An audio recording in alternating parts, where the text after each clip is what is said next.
Pavan, would you like some water? Sure. Yes, you would. You know why you would like some water? Why? Because you're thirsty, because of your thirsty tails! Hello guys, hello ladies and gents, hello boys and girls. Welcome to Thirsty Tales. Today we have with us Mr. Pavan Idnani, who has no middle name. That I've learned the hard way. He is, we have Rayhan over there throwing his phone in the background, our editor, a lovely guy. And to be very, very honest, I met him about like 20-30 minutes ago now, and he is truly one of the most warm people that I've met in my life, my lengthy life of 16 years. He is a really cool guy, love the energy, and I have a really good feeling about this podcast because there's one key takeaway that I learned, not from him about his life, but just from the research we were doing before this podcast about it, which is that there's this one key spirit, key thing in it, which is he wants to keep growing even outside of high school. He wants to keep growing in university because a lot of friends, a lot of people, as someone would agree, that we think grind in high school and then just chill in university, right? But I think Pavan has not taken up that mindset. He's still working super hard in university. We're going to learn a lot about that in that podcast, about why he's doing that and his mindset and all the different cool stuff that he's been up to. So let's begin this episode without further ado. So we'll start with the first question. Alright, so Pavan, now you initially, you were going to ANU, Australian National University. Right. But then you transferred to Indiana University. Yes. What made you decide that, I want to go to the States rather than stay in Australia? Right. I would say the short answer to that question is the COVID-19 pandemic. I studied in the Australian National University from February 2021 to November 2021, and that's a whole year, 2 semesters. And towards the end of that year, I asked myself a very critical question, which was, Pavan, how much have you actually learned throughout the course of this year? And the answer to that question was, unfortunately, not a lot. So the main reason, obviously, being through online school, and in online school we tend to slack off, or sometimes if the video camera does not need to be turned on, you can be doing other stuff, take a nap. The professor does not have to know, right? So I told my dad that I think it might make more sense for me to transfer, and then he asked me, okay, where would you like to go? And I chose the United States. So he said, sweet, I'll send you there as long as you're close to your brother. And my brother is located in Chicago, so I started looking at the universities which surrounded that area, including universities such as UIUC, Purdue, IU, and a couple of other ones. And I finally chose IU because I really like the vibrant campus, and I heard that the Luddy School of Informatics, which is the school I'm in, really specializes in their informatics program, and I felt it was a really good fit for me, and that's why I chose IU. Sweet. What exactly is informatics? Right, I get that question quite a bit. I would say it's a pretty new terminology, but it's a fancy way of saying IT. So it is information technology with an overarching topic of a few other sections which come into play, such as data science, data analysis, computer science, software engineering. I feel like informatics is like the big umbrella of IT, and there are different narrow sections which bolt it down into the different areas it is. And I feel like a major informatics provides so much flexibility and transparency within the program itself, so you're really able to deviate yourself and choose your specialization. For example, as a 18-year-old going to the States, I was not really sure if I want to major in computer science or I want my specialization to be in data analysis. But informatics, because of how much flexibility it provides in the big picture or in the long run, it allowed me to choose, okay, I want to work with big data because that's my thing. Interesting, nice. So then, before that, how did you exactly figure out what your thing was? Right. I feel like going back to my high school days in KIS International School. KIS, guys, that name sounds familiar for some reason, yeah. Right? Talking to our university counselor, Mr. Carl, and whatnot, it was just about coming down to your interests. And because KIS take great pride in their small cohorts, we're able to have that one-on-ones with our academic advisor, with our university counselor, and be like, what am I actually passionate about? Because if I'm ready to pay 40, 50 grand a year, at least I should study something I love and truly want to excel in, right? And for me, that was the IT field. Because of 2 reasons, I would say. Number 1, I feel like I've always been good with computers or technology from a young age. And number 2, it's a very demanding industry in terms of they're looking for more IT professionals in the real world. And I felt that was the magnet which allowed me to go towards that direction. Did you ever think of competition? Because you know that this is a really highly competitive and even cutthroat industry, some people call it that, because the amount of people that are aspiring to be Right. Did you ever think of that? Or like, I mean, if you did, then how did you, I don't know, overcome that thought? What was your response to that? I feel like when I was going to Australia, or when I was enrolled in the Australian National University, I thought about competition because, every country prefers having locals, for X, Y, Z jobs. And if they're not able to find that, then they think, okay, expats or international student can take up that role if they're highly qualified. But once I moved to the US, competition it doesn't exist in my dictionary. I feel like the US has so many opportunities in general, such a broad industry, that there's work for every single person. That's so good. And now that I've been in the US for a year now, I actually realized how many jobs there are out there, how diverse the market can be, and it's like every place I go, regardless of which city in the States, right? There's so many like now hiring signs, looking for professionals in this sector, looking for professionals in that area.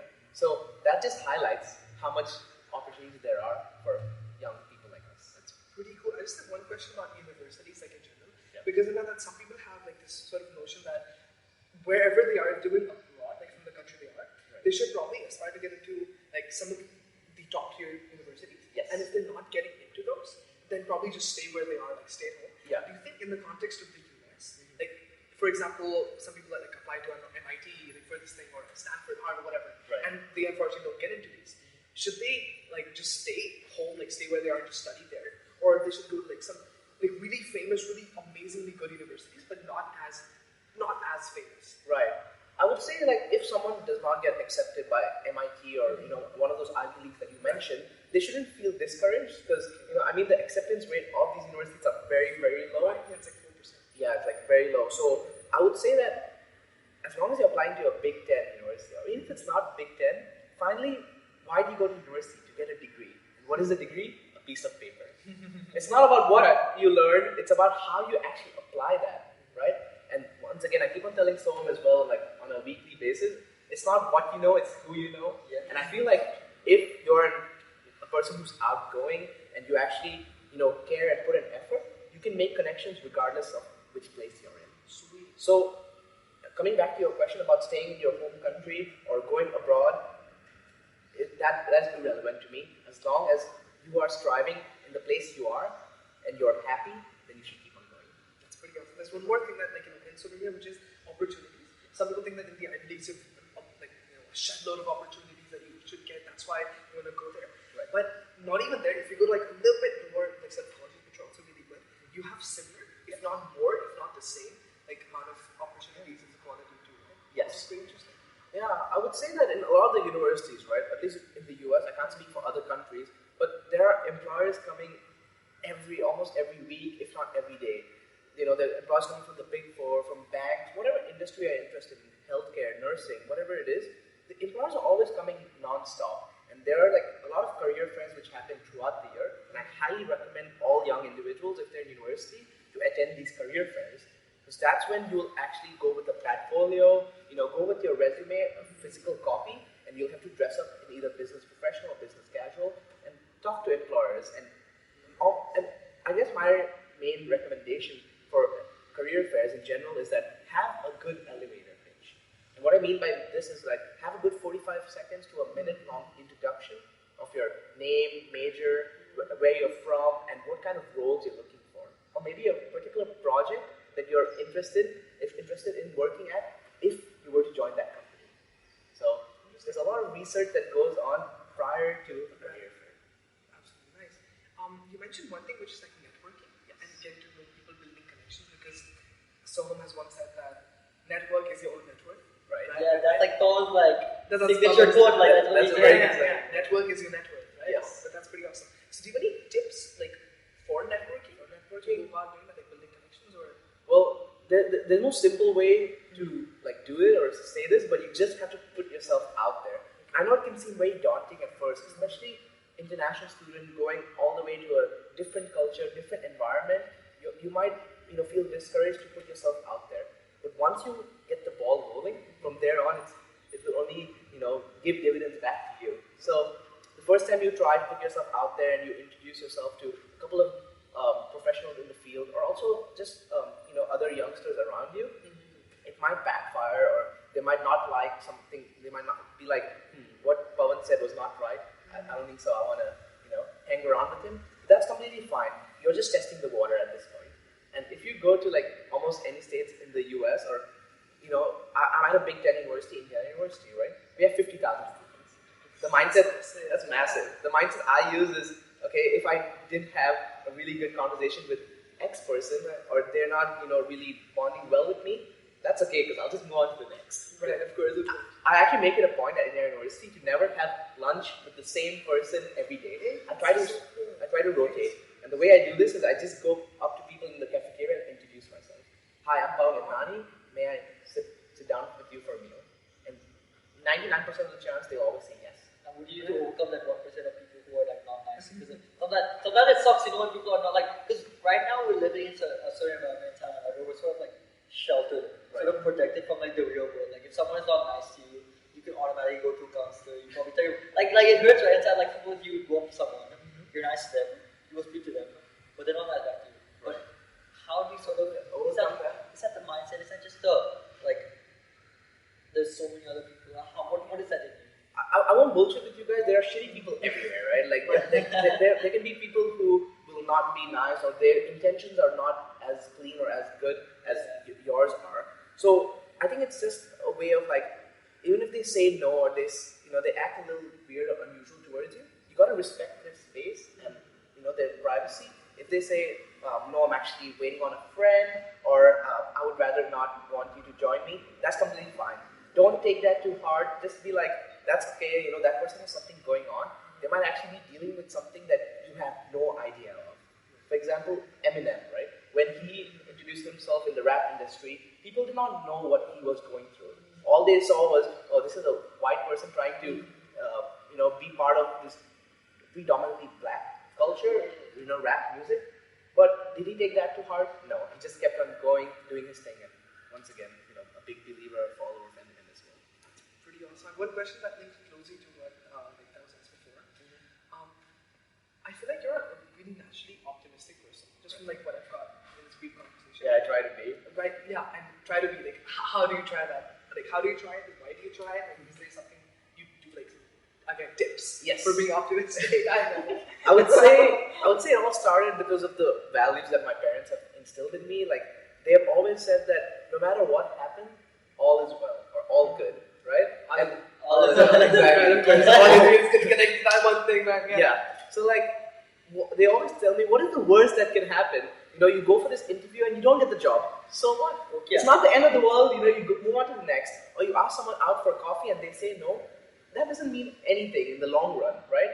Okay, in the short run, your feelings might be you might be like, damn, that hurt. But if you think about the long picture or the big picture, it doesn't matter. So I keep on like, whatever I kind of preach, I actually believe in like wholeheartedly. So I keep on saying all good, and stuff like that in a daily basis, or like sounds good, no worries. It's because I actually believe in it. Like you tell me, oh, and your shoulder might be in risk of dislocating because I've had bad shoulders in the past as well. So I always say, all good. I've been doing physiotherapy sessions. I believe in my shoulder. I believe in God's creation that nothing will ever happen to me. So I continue going. I just like that. That's very nice. Yeah. Awesome. And there's one thing that ties really close into that, and I think you would like to ask. I think now I think we'll sort of divulge into sort of the challenges in IU. But no, actually. Before that, I think maybe let's go a bit deeper into this, actually, seeing as we're already in this sort of section. Is that now this question is kind of personal, right? This question is kind of, you might even choose not to answer because it's a pretty deep question. Mm-hmm. And I don't think it's an off-script question as well, so it's not something that after my best thought about it, I feel like you can give a good answer. Mm-hmm. Have you experienced any racism at all in the United States? And of course, give your answer like how you want to, because it's a very sensitive topic. Right. Surprisingly, I have not faced any racism within the United States, at least in the one short year I've been there. But I think the main reason due to that is because a place like Bloomington, which is a small college town, right?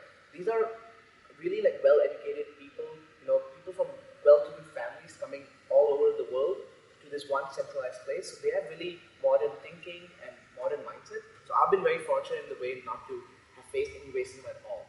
However, I would like to add on by saying that it does happen. Yes, it is reality. Your question is very relevant because I've heard stories from friends, even close ones, that they have faced racism.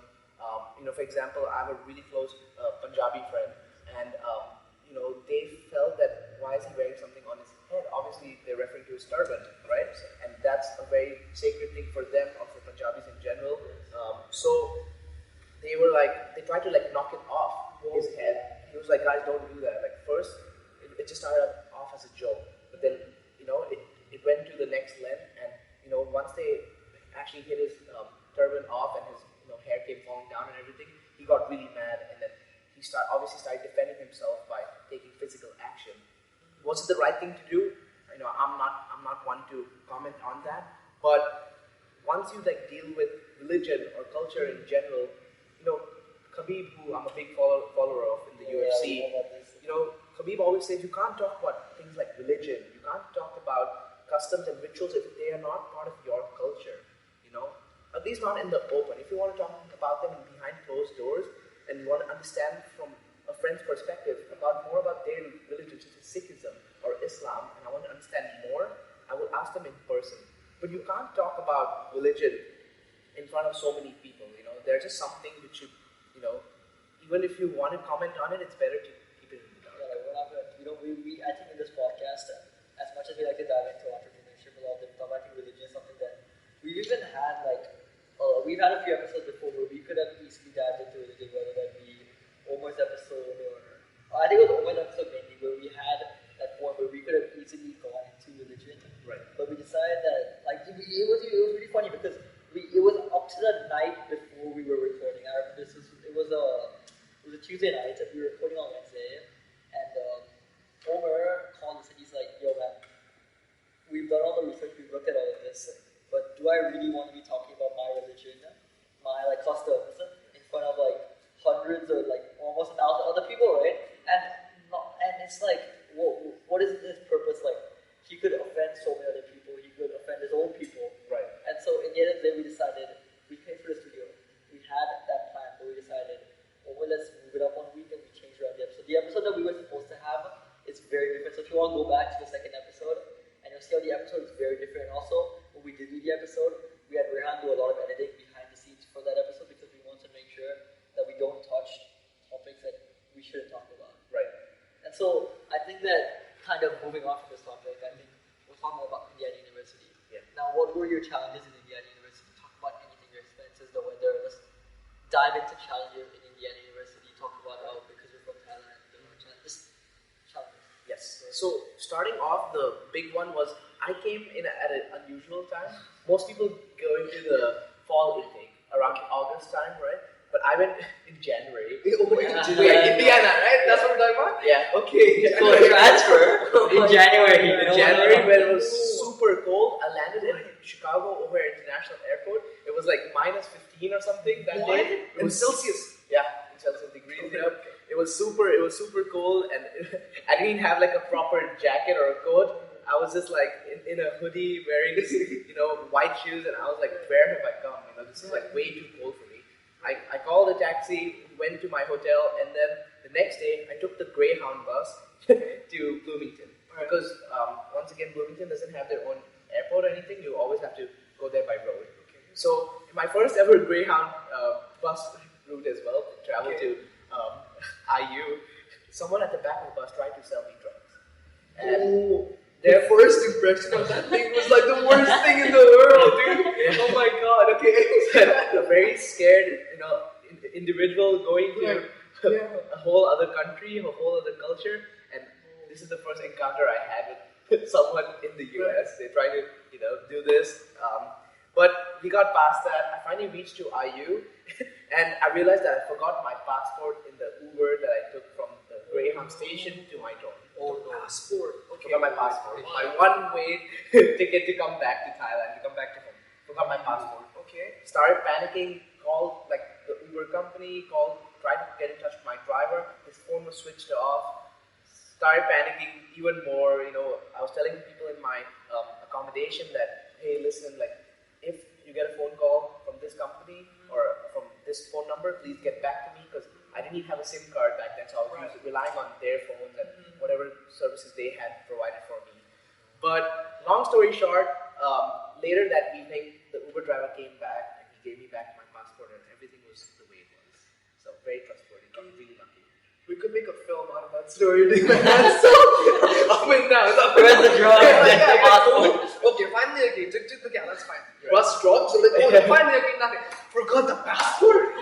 Driver didn't pick up the call. What's going on? Exactly. But then in the end, all's well that ends. All is well, right? As we previously mentioned, I'm a Yeah. very optimistic person, Right. and I believe in God, and God told me that He'll return my passport in one piece, and He did. So those were, I think, some of the struggles or challenges I faced in the beginning. Now let's talk about things like. Wait, Pavan, I'm confused once again. You were in the bus, so how does the Uber? I don't understand that. So the Greyhound bus drops me to the Greyhound station in Bloomington, correct? Yep. But the Greyhound station to campus is still like a 15-minute drive. So I had to book another Uber from Greyhound Bloomington to go to my dorm. So we didn't like the culture, like you want to have people in there and turn on in IU. And IU, you can almost assume every young person is affiliated with IU in some way or the other. They're an undergraduate student or master's student or Because as I mentioned, like around 70,000 of the population of the town.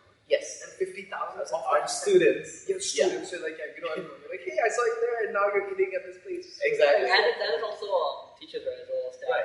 And A all lot that. of they have maybe 15,000 staff. Oh, wow. Yes, Big but to number. the max, like what, like 5,000 and max people who like or have no affiliation with India. Yeah, 5 to 10,000, maybe a little more, but that's on the month, right? It's Indianapolis is also nearby, right? Indianapolis, I would say the closest metropolitan city Have you been there? to Bloomington. I have been to Indianapolis a couple of times. Personally, I'm not that big of a fan because there's just not that much to do according to me, or maybe I haven't explored the city enough. I mean, like coming from Bangkok. Right, yeah, it's not probably. as vibrant as it is over here. But a couple of good restaurants, a few big high rises here and there. But the city that I really admire and I want to live in, perhaps in the coming future, would be Chicago. So that's like about a 3.5 to 4 hour drive from Bloomington. And I visited Chicago, I think 5 or 6 times now.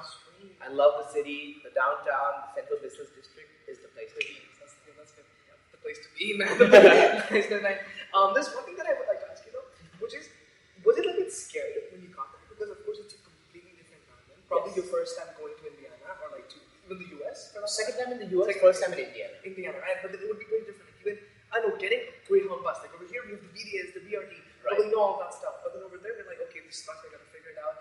And it's easy, but just mentally, was it a bit taxing? Like did you? I would say so, especially because like I had 2 bags, right? 2 like big bags. That was like my whole life from Thailand in those 2 bags, and I'm keeping it under the bus. And there are like homeless people using these bus, and like the people trying to sell me drugs. So like you never know what can happen. But luckily, nothing happened. Touch wood, everything was fine. And I've used the Greyhound several times after that as well. And like nobody really touches your stuff and anything, but you just have to be a little careful in terms of who you talk to, and maybe you want to take a little more extra precaution by keeping your valuables next to you in a hand carry bag rather than putting under the bus. Interesting, right? Cool. Alright, so I think let's continue. Let's sort of dive deeper into the challenges. So, any other challenges that you faced when you were going there? So yeah, I mean, weather is a big one, but I think that's for everyone. Another big challenge that I faced was finding my social circle, finding the people that I can like really rely on. That's your whole world here, and now you're going there. Pretty much, yeah. Like here in Bangkok, Thailand, I have such a good support system. If I need advice on literally anything, I have so many people to ask. Family, close friends, my siblings, whatnot, right? But over there, it was like I had to start from the ground up. I didn't know anyone in the whole of the United States other than my brother, and him staying in Chicago, different cities. Not like he can help me or come down every time I feel lonely or anything. I was on my own. But I really feel that staying in the dorms in my first semester really helped, make friends and find my social circle in a way. So I got really close to the other guys on my floor, and I'm proud to say that I'm still in really close contact with them. And one of them is my current roommate as well. We have a 2-story house, 15 minutes away from campus, and we're still vibing. We're still staying with the same people. So it's nice to see that your first friends are still intact and still going strong. That's interesting. There's one thing I see here, which is like a no hesitation attitude. Like you don't really hesitate. You're like, I'll go do it. Right. wanna like just talk a bit about that? Sure. About the attitude and where it comes from. Yeah, I mean, that attitude can be, applied regardless of where you are. I think not hesitating to put yourself out there and what's the worst that can happen? Or asking yourself the question, what if? What if I make it? What if this interview goes well? That's a David Goggins thing, isn't it? Right, it is. Right, Yeah. Because, and I'm a big believer of that, in terms of, it actually makes a lot of sense to put yourself out there. I understand that for some people, it can be more difficult, or, they might naturally be an introvert, and there's no harm in that. It's just who you are, right? It's your personality. And I mean, introverts will always find people like you that are going to be like, hi there, I'm Pavan. How you doing? Right? Exactly. So I think it's finding the right mix. Once you bond well with the people around you, then you have so much more to learn from them, and also you yourself can influence them in ways you can't even imagine. Sweet. That's pretty nice. I think that we're gonna sort of wrap it up with this